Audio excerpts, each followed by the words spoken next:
Hello everyone, the Crime Life channel is with you. In this video, you will learn about the Terri Lynn case. On November 23, 1972, on Thanksgiving Day, the Hollis family was supposed to gather at a festive table. Ronald, Shirley, and their 16-year-old son Randy were already at home. It only remained to wait for the youngest member of the family, Terri Lynn. The girl left to ride a bike around 15 o'clock, but for some reason she was in no hurry to return. When it began to get dark outside, the parents' anxiety only intensified. Losing all patience, they soon dialed 911 and reported an 11-year-old child missing. Until that day, Terri Lynn had never caused her parents any problems. The girl studied well, was disciplined, had many friends, and did not stay out late. The Hollis family was prosperous, so there was no question of a voluntary escape. The police of the California city of Torrance, who arrived on call at the beginning of the 10th evening, immediately dismissed this version and admitted that they considered this case primarily as related to crime. All personnel were alerted and sent to search for Terri. In parallel, the girl's friends and classmates were interviewed who could give at least some information about her possible whereabouts. Law enforcement officers and volunteers searched all night, looking literally under every bush, but could not achieve results. Neither the girl nor her bike could be found. By morning, the whole town knew about Terri Lynn's disappearance. Still hoping to find the child alive, the police announce her signs, a description of clothes and a bicycle. Witnesses who could have seen the girl after 15 o'clock and those who were with her at that moment are also asked to respond. Barely awake, the residents of Torrance were just digesting the information about Terri's disappearance when at 10:15 a.m., the news broke like thunder. The search was stopped. With notes on the Terri Hollis case at dawn, 100 kilometers from Torrance, two men decided to brighten up their leisure time by fishing. However, they failed to do this. As soon as they got down to the shoreline, they found the body of a child lying on a rock. It was a blonde girl, and she was wearing only a white t-shirt. Instantly forgetting about their plans, the fishermen called the police to the scene. The medical examiner who examined the remains concluded that the girl had been abused and strangled. On the rocky coast, the body most likely ended up as a result of the transfer.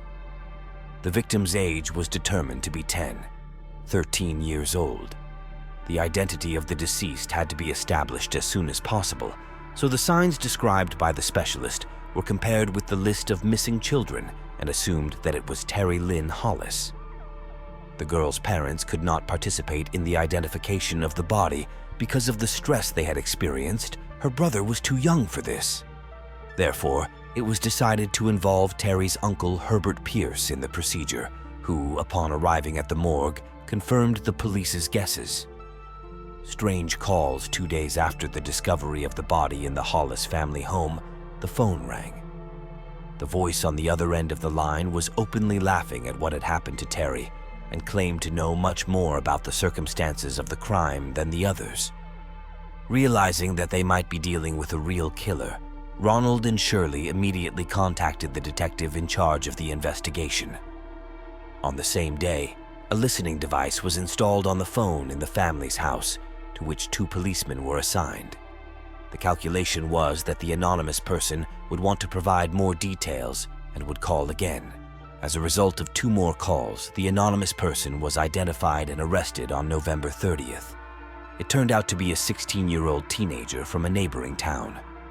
After seeing the Terri Lynn report on TV, he couldn't think of anything smarter than to stage a prank on the victim's parents on behalf of the real killer. The police did not appreciate the joke, and the mediocre comedian ended up at the police station for a while, where he was actively interrogated. But the seemingly promising lead turned out to be empty. The guy had nothing to do with this crime. Coastal area of Torrance, California.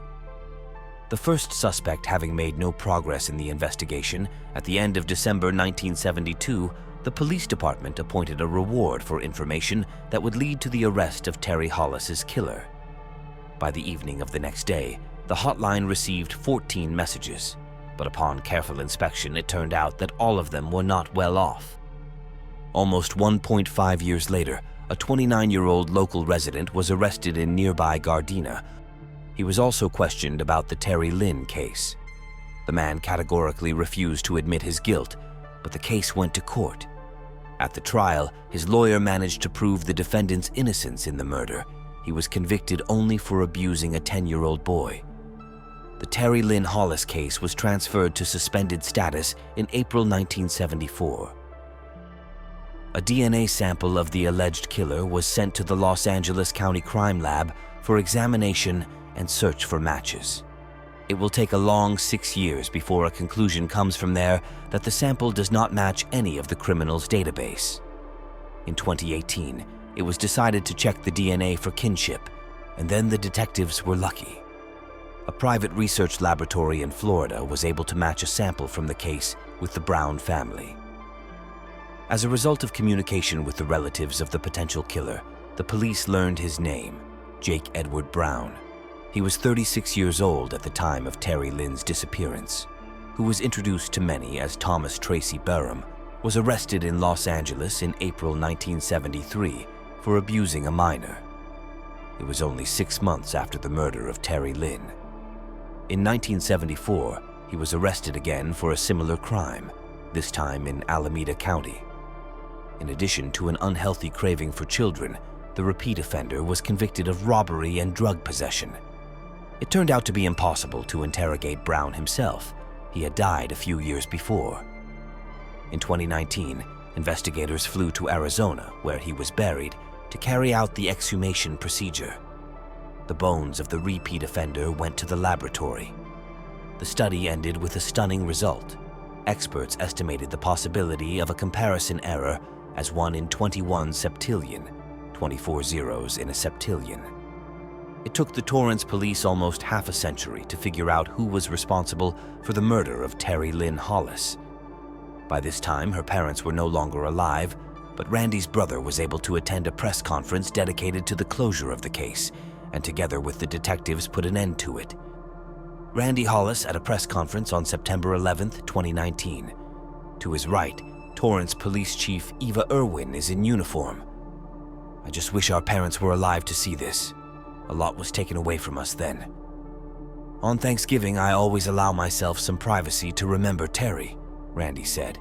He also urged family members of victims who died as a result of unsolved crimes not to lose hope of finding out the truth.